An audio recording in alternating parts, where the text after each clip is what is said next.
Kemudian tidak dibolehkan memberikan bagian dari kurban sebagai imbalan untuk upah. Ini sepakat ulama.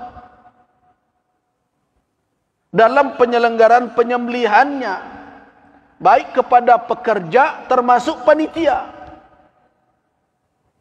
Jadi menyediakan kupon khusus untuk pekerja, menyediakan kupon khusus untuk panitia, dan mendapatkan dengan kupon itu daging korban tersendiri atas nama itu namanya ujrah, jasa, imbalan dari pekerjaan.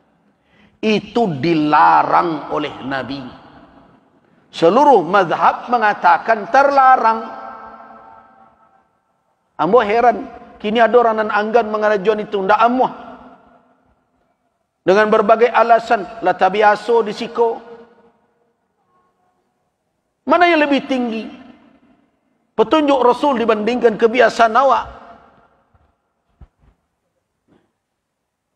Rasulullah sallallahu alaihi wasallam melarangnya. Di dalam hadis sahih dalam riwayat Imam Muslim dari Ali bin Abi Talib radhiyallahu anhu, amarani Rasulullah sallallahu alaihi wasallam an aquma ala butnihi. Aku diperintahkan oleh Rasul untuk mengurus unta beliau. Wa amarani, bahasanya celik, dan memerintahkanku, Nabi memerintahkanku, an aqsima luhumaha, untuk membagi dagingnya, wa juludaha, kulitnya, wa ajillataha, dan hiasan punggungnya.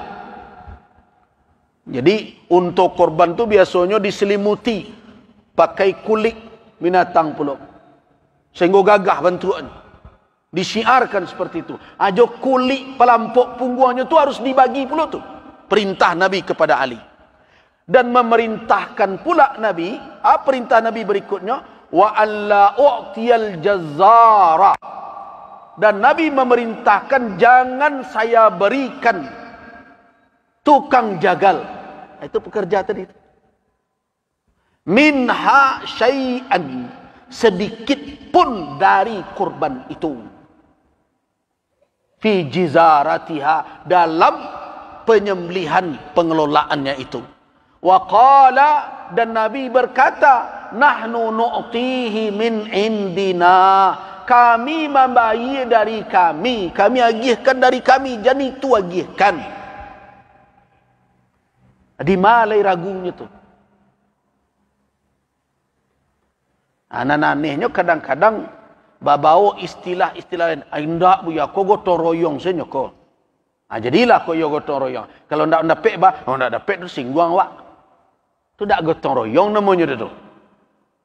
Nah, kalau ado mendapat dek karena itu ujrah namanya tu. Terserahlah wak agih nama macam-macam. Kadang nama tu untuk mailak dari petunjuk Nabi. Wajar ndak itu umat Nabi Muhammad begitu? Oh ndak, kami sukarela saja. Kalau ndak diagih pak, ndak mau dah, tu ndak sukarela namanya tu. Kalau ndak sukarela tu diagih tak perlu liwat dah.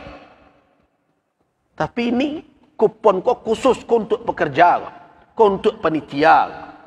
Mana kau mendapatnya? Karenanya pekerja. Boleh ndak awak dan ndak bekerja dapat kupon itu? Oh ndak bisa. Nah itu namanya ujrah. Kama saya dialih, kama saya diputar lalai. Hakikatnya itu jasa pekerjaan. Itu nan dilarang dek Rasul.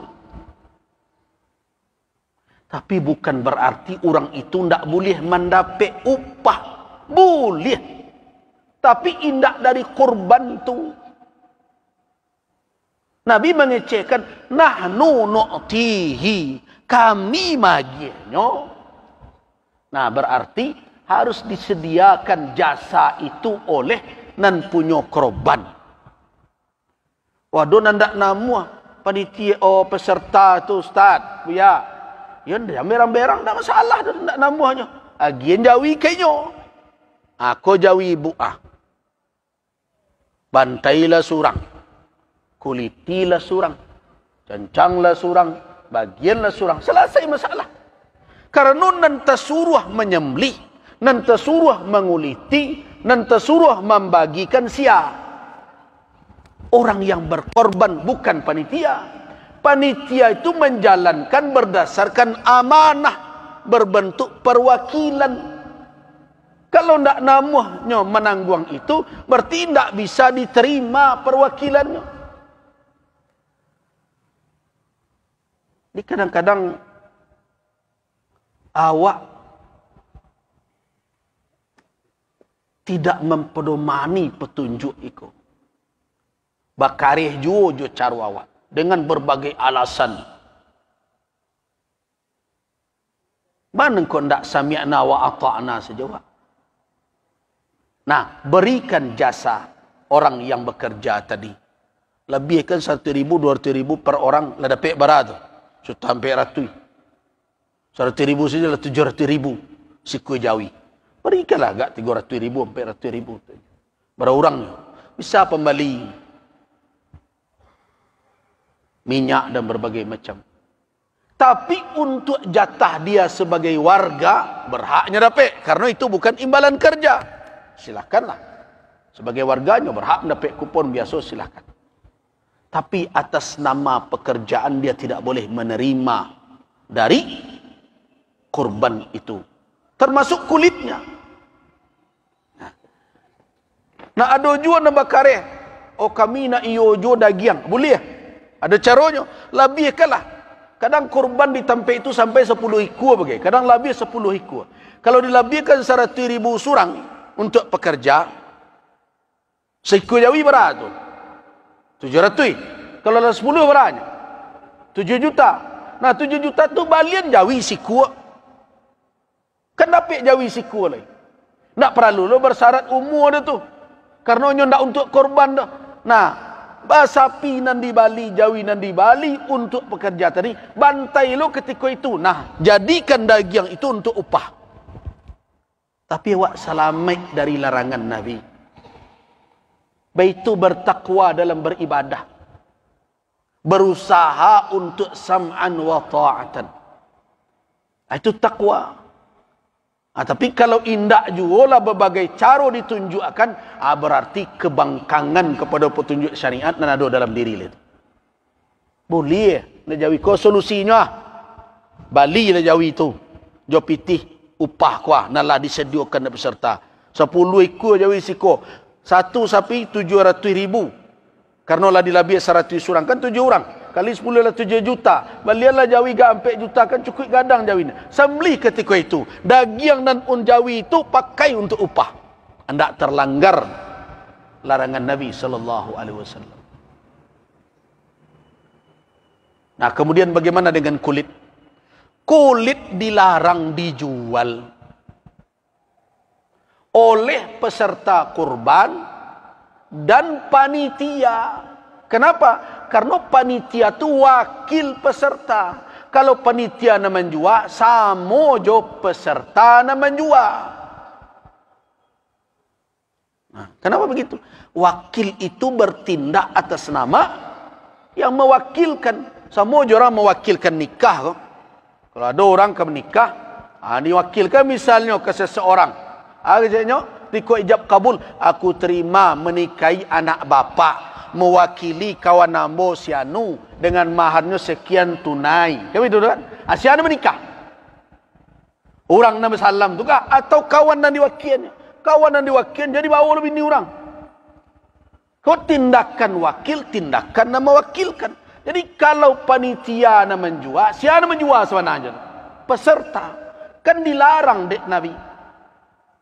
Nah. Di dalam hadis Abu Hurairah diriwayatkan oleh Al-Imam Al-Hakim An-Naisaburi. Imam Hakim mengatakan hadis ini sahih. Syalbani mengatakan hasan. Hadis ini bisa jadi hujjah. Man ba'a julda udhiyatihi, siapa yang menjual kulit korbannya, fala udhiyatalah. Tak ada korban tu inyo. Nah, tak ada yang keluar dari hukum itu melainkan sebagian dari kalangan Hanafiyah. Dan lain mengecekkan haram. Aman kawak paci.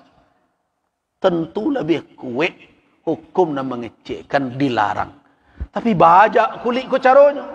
Nah, sederhana. Agihkan ke fuqara dan masakin. Yo mengapa magianyo dicancang? Menga dicancang. Agi secik-cik kenyo.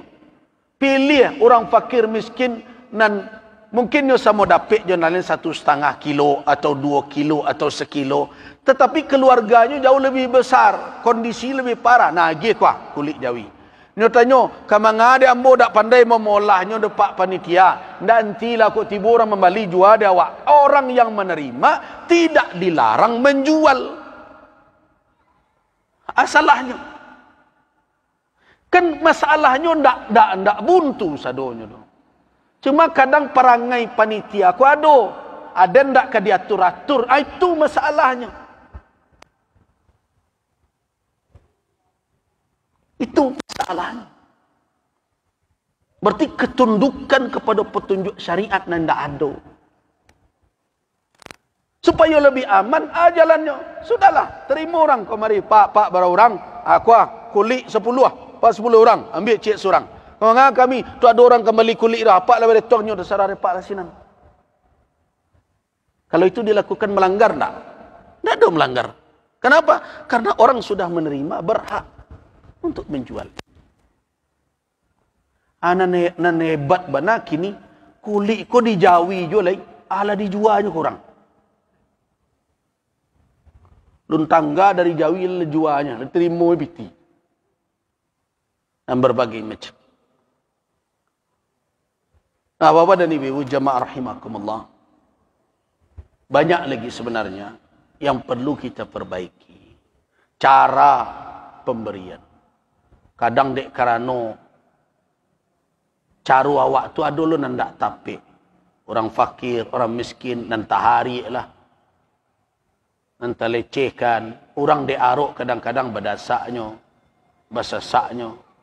Padahal kita harus menjaga. Sedekah itu jangan diiringi oleh adza. Oleh kalimat, sikap. Yang menyakiti orang yang menerima. Yang merendahkannya. Karena itu setiap tahun usahakanlah memperbaiki. Supaya ibadah awak itu tagak di atas ketakwaan. Itulah pesan nombor. Saya cukupkan sampai di situ.